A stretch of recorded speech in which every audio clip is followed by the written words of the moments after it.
আজকে আমরা লিনিয়ার অ্যালজেব্রার একঘাত বিশিষ্ট সমীকরণ জোট এই চ্যাপ্টারের কিছু অঙ্ক সমাধান করব এবং কিছু বেসিক নিয়ম জানব।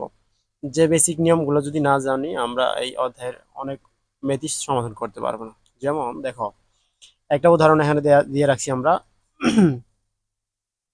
যে নিচের সমীকরণ জোটের সমাধান আছে কি মন্তব্য করো। অর্থাৎ এই যে একটা সমীকরণ জোট আছে, এই সমীকরণ জোটগুলোর কি কোনো সমাধান আছে কি নাই সেটা আমাদের বলতে হবে, কিন্তু এটা কিভাবে আমরা সলভ করব সেটা হতে জানতে হবে। আমরা জানি যোগ কিভাবে করতে হয়, বিয়োগ কিভাবে করতে হয়। অনুরূপভাবে এই সমীকরণগুলো সমাধান করার জন্য কিছু নিয়ম আছে। যেমন এই যে সমীকরণ জোট, এটা সমাধান করার জন্য আমরা ইচারণ পদ্ধতি ব্যবহার করব। তো ইচারণ পদ্ধতিতে কি কি শর্ত আছে এগুলো আমাদের আগে জানতে হবে। এই যে একঘাত বিশিষ্ট সমীকরণ জোট, তো এইটা সমাধান করার আগে কিছু নিয়ম আমি আগে বলে নেই। এই যে এই নিয়মগুলো মাস্ট বি আমাদের লাগবে জানা। যেমন এখানে আমি নোট করে রাখছি আগেই যাতে সুবিধা হয় বলা, যে টার্গেট আমাদের একটা অঙ্ক সলভ করার জন্য কি কি টার্গেট থাকা দরকার, কিভাবে আমরা সেটা সলভের দিকে যাইতে পারি। সেই জন্য বলছি টার্গেট অথবা ইচালন পদ্ধতিতে একঘাত বিশিষ্ট সমীকরণ জোট সমাধানের শর্ত। আমাদের প্রথম কাজ হলো যে একটা আমার কাজ হলো প্রথম সমীকরণের কোনো পরিবর্তন হবে না। অর্থাৎ আমাদের যেখানে সমীকরণ জোট বলতে যে একাধিক সমীকরণ থাকবে, একঘাত এতে দেন এই সমীকরণে কি একঘাত বিশিষ্ট সমীকরণ, এটা একটা একঘাত বিশিষ্ট সমীকরণ। অর্থাৎ এখানে আমাদের তিনটা সমীকরণ আছে, তিনটারও বেশি থাকতে পারে, একাধিক থাকতে পারে। একাধিক আছে বলেই তো এটা সমীকরণ জোট হয়েছে। তো এই যে প্রথম সমীকরণ আছে, এই প্রথম সমীকরণের কোনো পরিবর্তন হবে না। আমাদের প্রথম সমীকরণের কি কোনো পরিবর্তন হবে না, যা আছে তাই থাকবে। তারপরে দ্বিতীয় দ্বিতীয় সমীকরণের প্রথম পদ শূন্য বানাবো। এই যে দ্বিতীয় সমীকরণ আছে, এই সমীকরণের প্রথম পদ, এই পদটারে আমরা শূন্য বানাবো। এরপরে তিন নাম্বারে আমরা আমাদের এখানে বলা হয়েছে যে তৃতীয় সমীকরণের প্রথম ও দ্বিতীয় পদ শূন্য বানাবো। এই যে যে তৃতীয় সমীকরণ আছে বা তৃতীয় লাইন, এই লাইনের প্রথম আর দ্বিতীয় এই দুইটা পদ শূন্য বানাবো। তাইলে আমরা যদি দ্বিতীয় সমীকরণের এটা শূন্য বানাই আর তৃতীয় সমীকরণের যদি আমরা এই দুইটা শূন্য বানাই, তাহলে দেখা যাচ্ছে যে কি এখানে কি একটা মান বের হবে। যেমন এখানে জেড আছে, এই জেড এর একটা কি হবে, জেড ইকুয়াল কি হবে 5/6/5 হবে। অর্থাৎ একটা জেড এর একটা মান পাবো। এই জেড এর মানটা যদি আমরা 2 নং সমীকরণে বসাই, তাহলে জেড এর এখানে যদি বসাই তাহলে আমরা ওয়াই এর একটা মান পাবো। এবার এই ওয়াই এর মান এবং জেড এর মান যদি 1 নং সমীকরণে বসাই তাহলে আমরা একটা এক্স এর মান পাবো। অর্থাৎ সবগুলোরই একটা নির্দিষ্ট মান পাবো। এই জন্যই আমরা এই ইচালন পদ্ধতিতে এভাবে সমাধান করব। তো ইচালন পদ্ধতির সমাধানের জন্য আমাদের এই তিনটা নিয়ম জানতে হবে। তো এই এই প্রথম লাইনের দ্বিতীয় লাইনের প্রথম পদ এবং তৃতীয় লাইনের প্রথম এবং দ্বিতীয় পদ, এই দুইটা পদ শূন্য করার জন্য প্রয়োজন আমরা যোগ করব, বিয়োগ করব, গুণ ভাগ, যেটা করলে আমাদের সেটা শূন্য হবে সেই পদ্ধতি ব্যবহার করব। এগুলা এই এই যে এই নিয়মগুলা যদি নোট করে রাখেন তাহলে আপনার পরবর্তীতে অনেক সুবিধা হবে। আশা করি সবাই এগুলো নোট করে রাখবে। ওকে, আমরা আবার শুরু করি, 1 নাম্বারটা শুরু করি।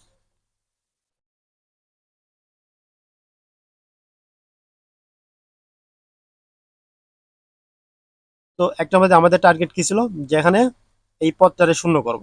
সমাধান লিখি, আমরা শুরু করি লেখা। সমাধান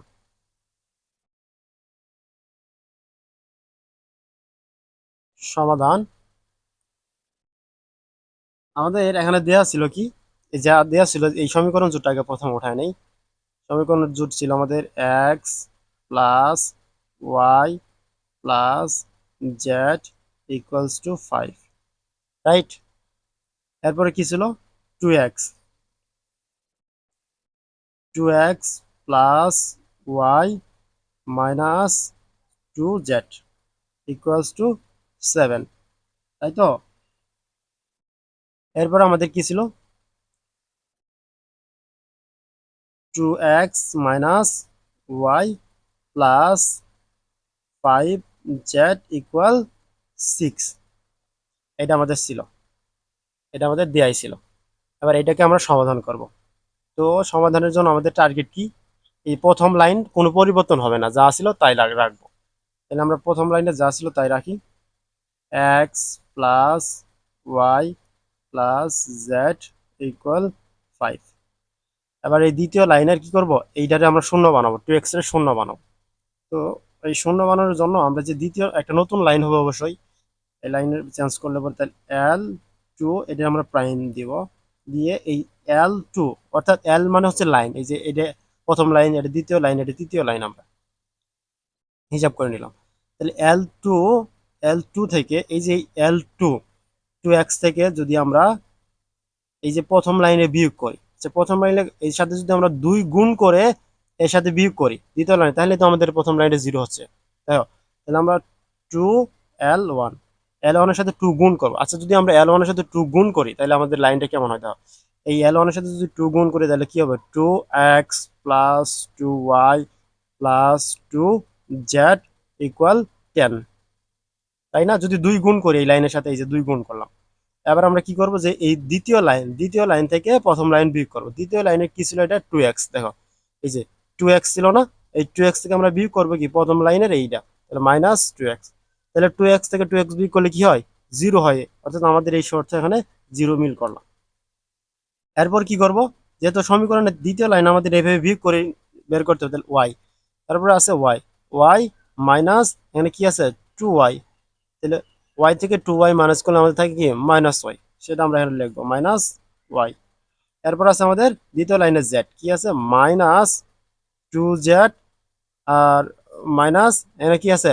বিয়োগ যেহেতু করতেছি, মাইনাস 2z ইকুয়াল কি হবে? 2 মাইনাস 2z অর্থাৎ হলো 4z, মাইনাস 4z, আমরা সেটা এখানে লিখবো মাইনাস 4z ইকুয়াল দ্বিতীয় লাইনে কত ছিল? 7, এই 7 মাইনাস এখানে কত ছিল? 10, তাহলে ইকুয়াল হবে প্লাস 7 মাইনাস 10 ইকুয়াল মাইনাস 3, তাই তো? তাহলে আমরা এখানে লিখি মাইনাস 3।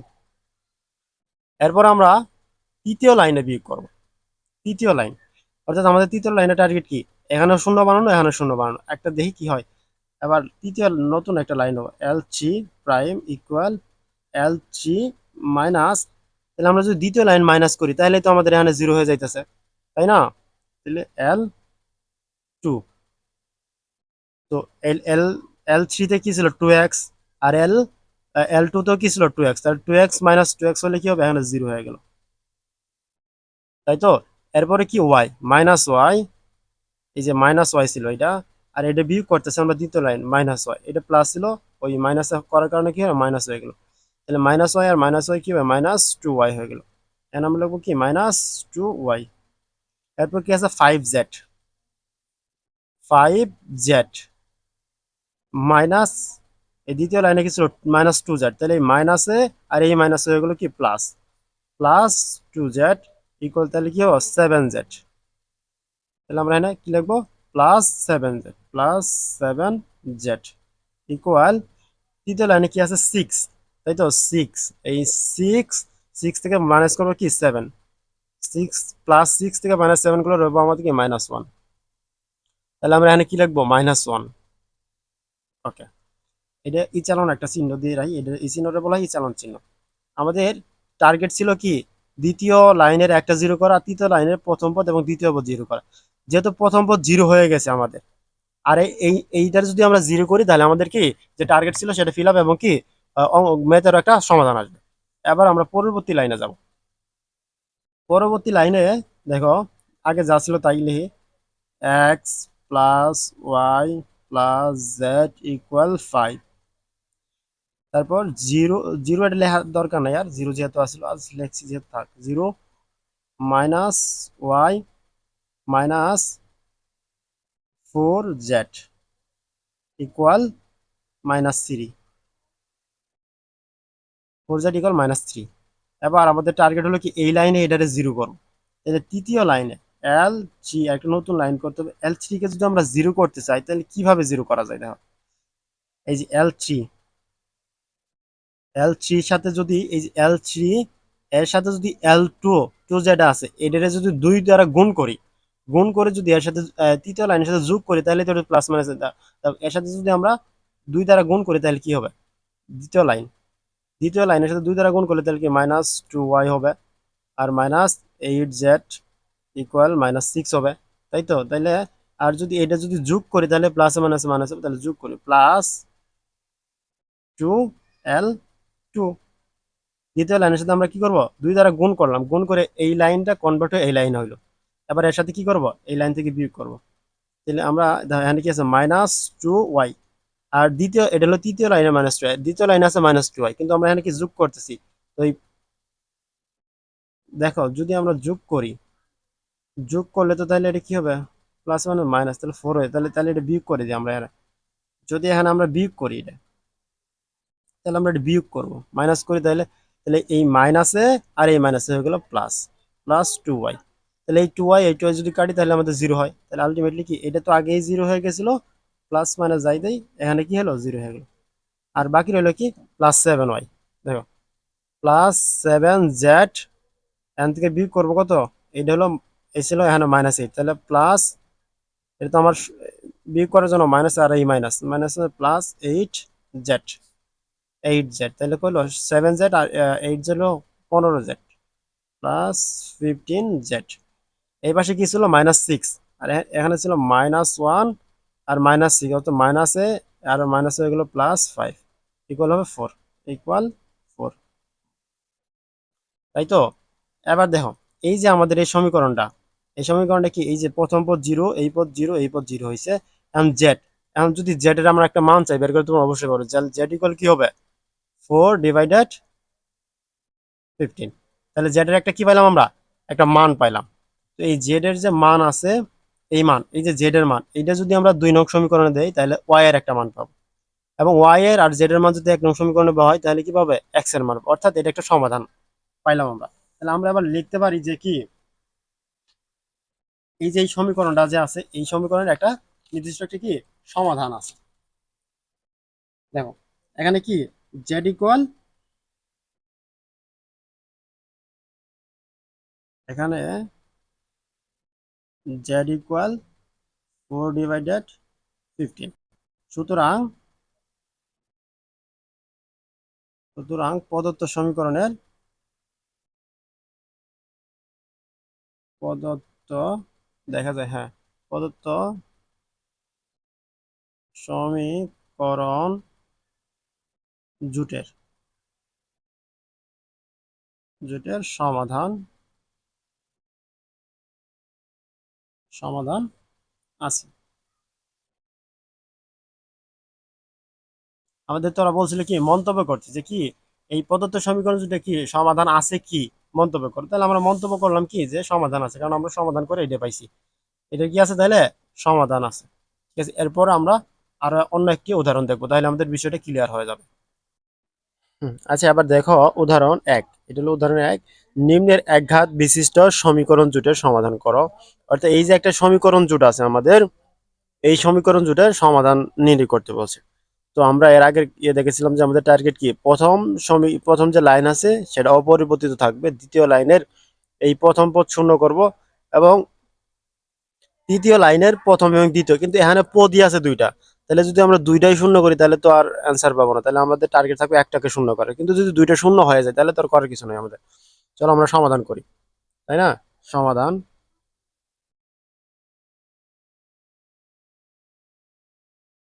সমাধান আমাদের যা দেওয়া ছিল এটাকে আমরা উঠাইনি, তাই তো।